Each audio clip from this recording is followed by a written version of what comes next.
Hey guys, today on Chaos Garage I'm going to show you how to diagnose a bad tie rod, wheel bearing, or ball joint.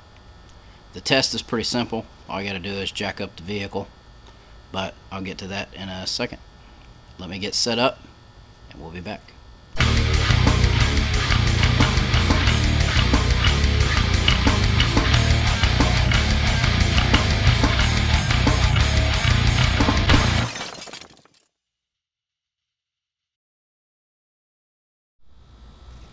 Alright guys, this test should work on most vehicles. All you got to do is jack up the vehicle, and if you grab the tire at 12 o'clock and at 6 o'clock and you shake it back and forth like that, rock it back and forth, if it's real loose, that tells you, or you actually shouldn't be loose at all, that tells you that it could be a bad ball joint. Now this one, it's got a little bit, but I'll show you why in a second. Also, if the wheel bearing is bad, it can move all directions no matter how you grab it. But that's the easiest way to test if it's a bad ball joint. Now if you grab it at 9 o'clock and 3 o'clock and you do the same thing, that could indicate a bad tie rod. I don't know if you can hear that on camera, the clicking. I'll show you what that is in just a minute when we get to the point of this video. So if it moves all around, could be your ball joint, your that thing, wheel bearing. Up and down, ball joint, left and right, tie rod. And that's just a quick indicator of what you need to investigate further. Now, since I think the tie rod is bad on here, because when I do it left and right, it makes that clicking noise, you can actually grab the tie rod and move it around too without taking the tire off. But for showing you guys, I'm going to go ahead and take the tire off, and we'll be back in just a minute.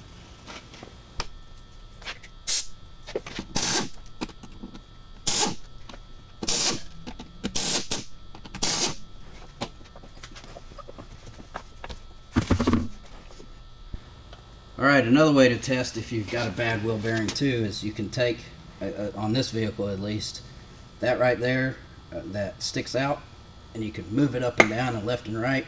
If it moves around, then you probably got a bad wheel bearing. Now this one is pretty tight. A few months ago I replaced the wheel bearing on the other side of this vehicle. So let me show you how to further test a bad tie rod. I gotta move stuff around to show you. Okay guys, this right here is your outer and inner tie rods. They look different on different vehicles, but the test and the indications are still pretty much the same. What you can do is you can take that tie rod and you move it around up and down, kind of twist it like a motorcycle throttle, and what you're looking for is any type of play now or noise. Can you hear that? That sounds like it's coming from that inner tie rod right there. Another thing you can do is inspect the boots. That's got paint and grease on it, but like that boot right there, it's all dry rotted and cracked. So probably a good time to replace the boot if you want to save some money and the joint is good, or just go ahead and replace it. If you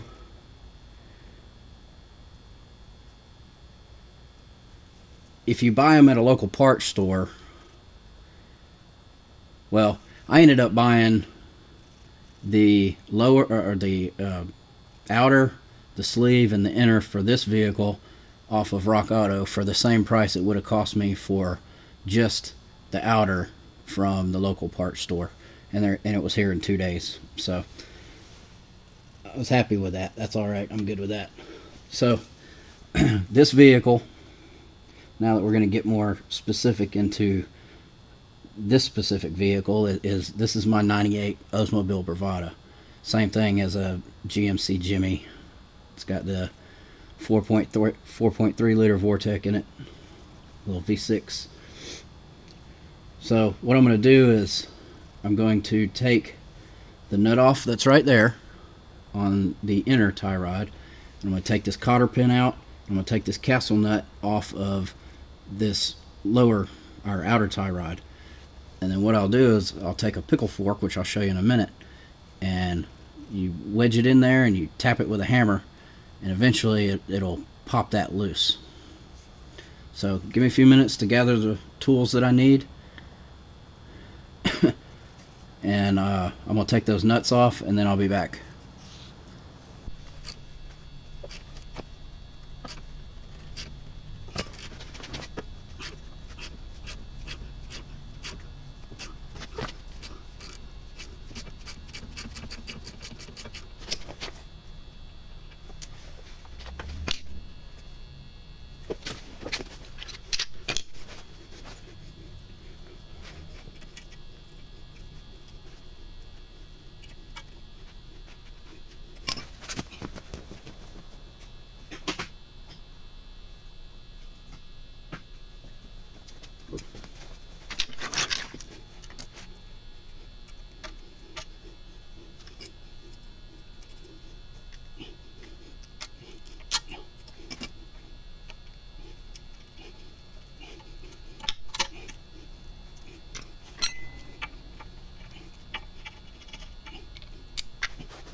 Now to take this off, I used a 3/4 inch 6-point half-inch socket.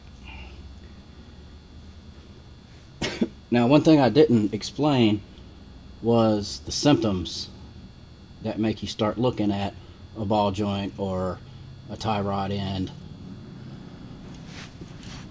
Something that can happen is you have uneven tire wear, for one. Sometimes it will, when you're driving, you can feel it in the steering wheel. It's kind of bumpy or kind of binds and then like releases, and you can turn the steering wheel a few degrees more than the normal play that's in them, but you can turn the steering wheel and it's still going straight. Or sometimes you got to hold the steering wheel to the left a little bit to keep going straight, and sometimes you got to hold it to the right. Those are symptoms of bad tie rods, or could be ball joints as well, or wheel bearings for that matter. So I got the nuts off. Now it's time to beat it with the pickle fork. This is a pickle fork. This one is Harbor Freight Special. It's ball joint and tie rod end separator is all it is. And basically you just shove it in there and you give it some love.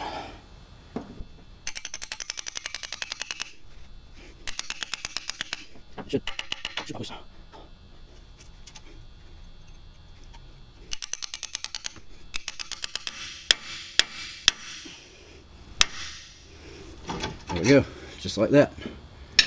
Now I'm going to do the same thing for that inner one.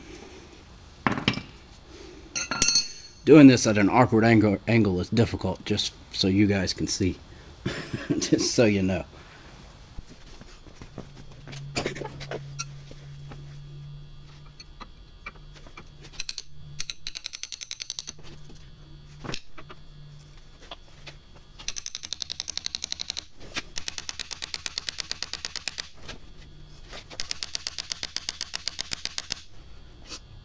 Officials.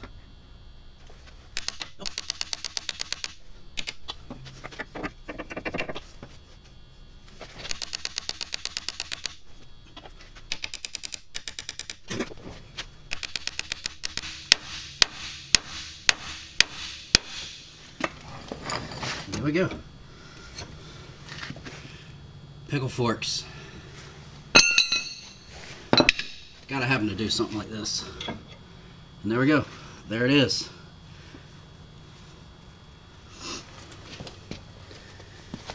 Now let's take a closer look.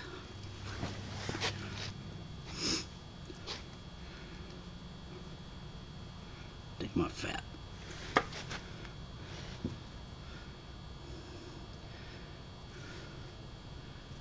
Alright, see right there? That boot is torn. That means on the inside of this is very likely bad. It's not a bad idea to check them periodically, but if we looked at the grease and stuff in there, I bet we'd find a bunch of grit or lack of grease, because while this one had a Zerk fitting, it was up against the rest of the steering, so that one's probably bad. This boot, the outer boot, doesn't look torn.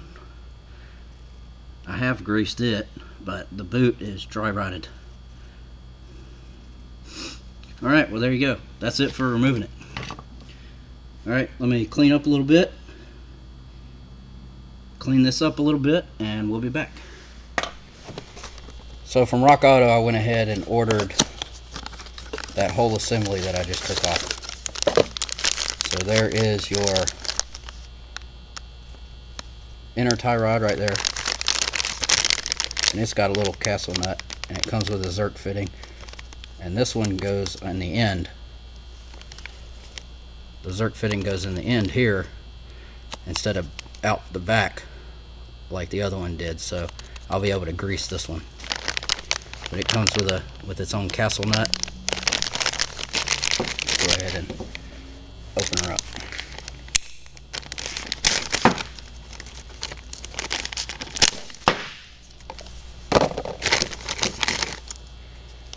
So it comes with a cotter pin, Zerk fitting, castle nut, brand new boot.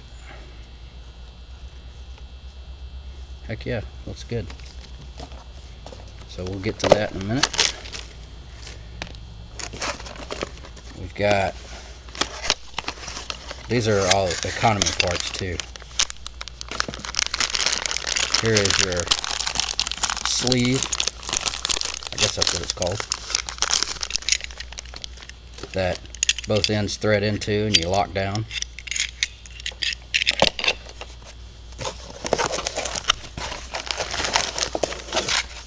And this is your outer.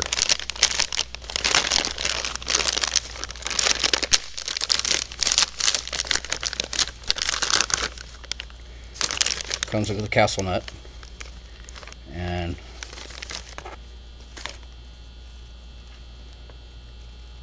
this one doesn't accept a Zerk fitting. I thought this one did.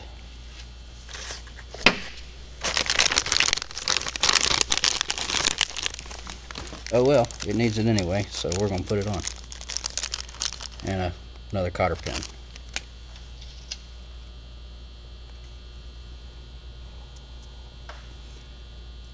Now what we want to do is take the old one, and we want to put this together exactly like that one.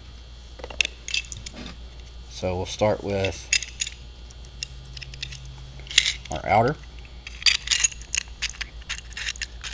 Start threading it on.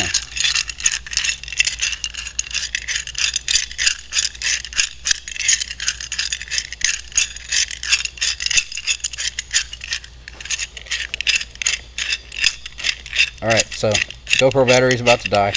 It's warning me. So I'm going to put this together. It's just a matter of screwing that in and screwing that one in that end. We'll install the Zerk fitting in there, and then we'll be back. Alright, so there you go. I put the new one together just like the old one. Tried to get it the exact same length. Now it's time to put it back on the truck. I snugged these down because I might have to adjust it a little bit to get it back in, but I think I got it pretty good. So let's go back over to the truck, get this thing put back on. So installation is not as hard as removal.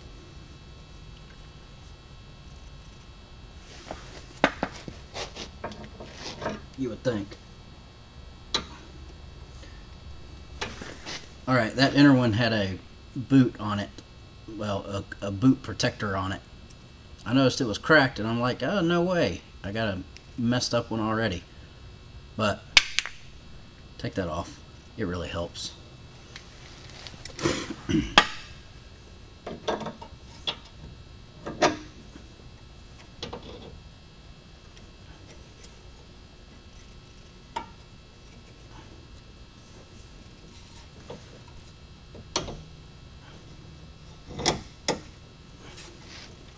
So much easier.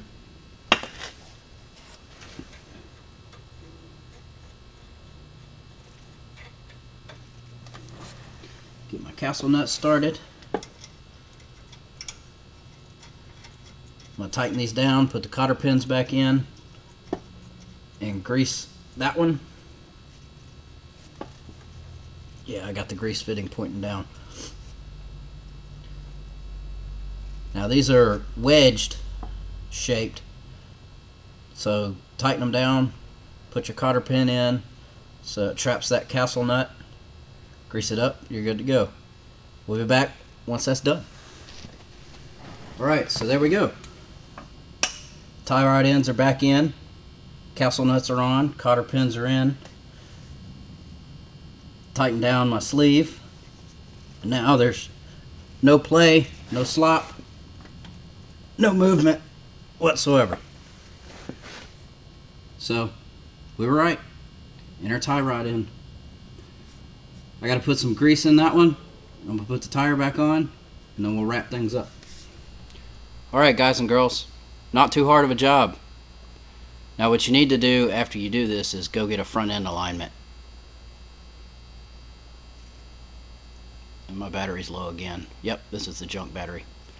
So I got a mail call to do, which you'll see before this video, but that's okay. It's all good. So if you enjoyed this video, it helps you out, give me a thumbs up, like, comment, share, subscribe, all that good stuff. And we're back on Chaos Garage.